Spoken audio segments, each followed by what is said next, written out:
The attorney who just defeated Donald Trump to the tune of $83.3 million is now speaking out about what happened behind the scenes, including a moment that sent the former president into a fit of rage. Roberta Kaplan was representing E. Jean Carroll in her defamation trial that ended last Friday. And during the lead up to that trial, Trump sat with her legal team for a deposition at Mar-a-Lago. I'll let Kaplan explain what happened when it came time for lunch. And you could kind of see the wheels spinning in his brain. You could really almost see it. And he said, well, you're here at Mar-a-Lago. What do you think you're going to do for lunch? Where are you going to get lunch? And so I said to him, well, you know, I raised this question with your attorneys yesterday, sir, and they graciously offered to provide us with lunch. At which point there was a huge pile of documents, exhibits sitting in front of him, and he took the pile and he just threw it across the table. That was on the podcast. George Conway explains it all, and I'm joined now by George Conway, so please explain it all for us. Well, I can't really explain it because I've never heard of anything like that before.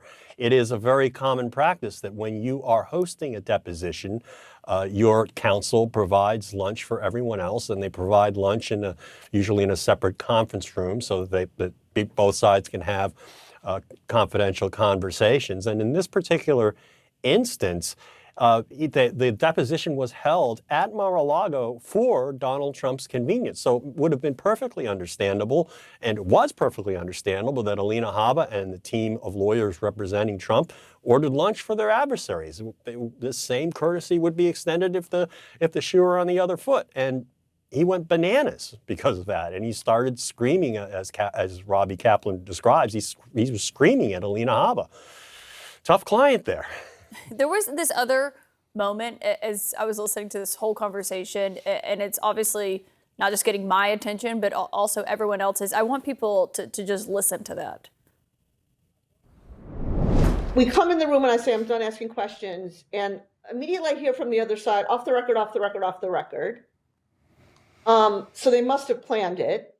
And he looks at me from across the table and he says, see you next Tuesday. You could tell it was like a kind of a joke, again, like teenage boys would come up with. Yeah, but no, again, that is a teenage boy level joke. Okay, George, this is cable, but yeah, I'm not going to spell it out. But I mean, what did you think when you were sitting there listening to that?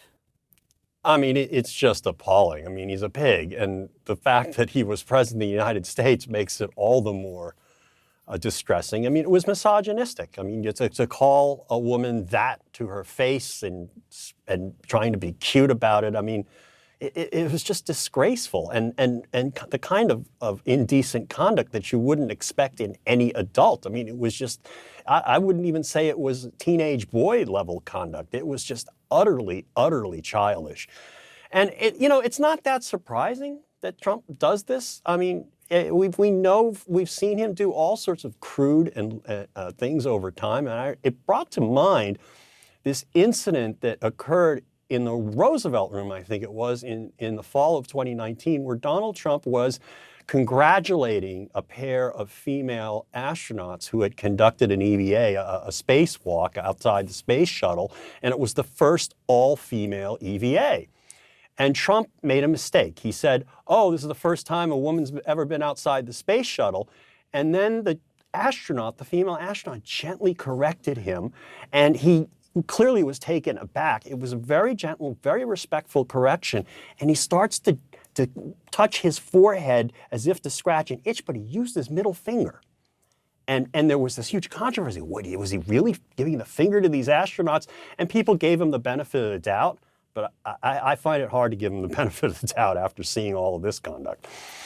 George Conway, it was a fascinating conversation, and to hear from her on the behind the scenes. Thank you for coming on. Again, you are now a Source regular. Thanks for coming on tonight. Happy to be here.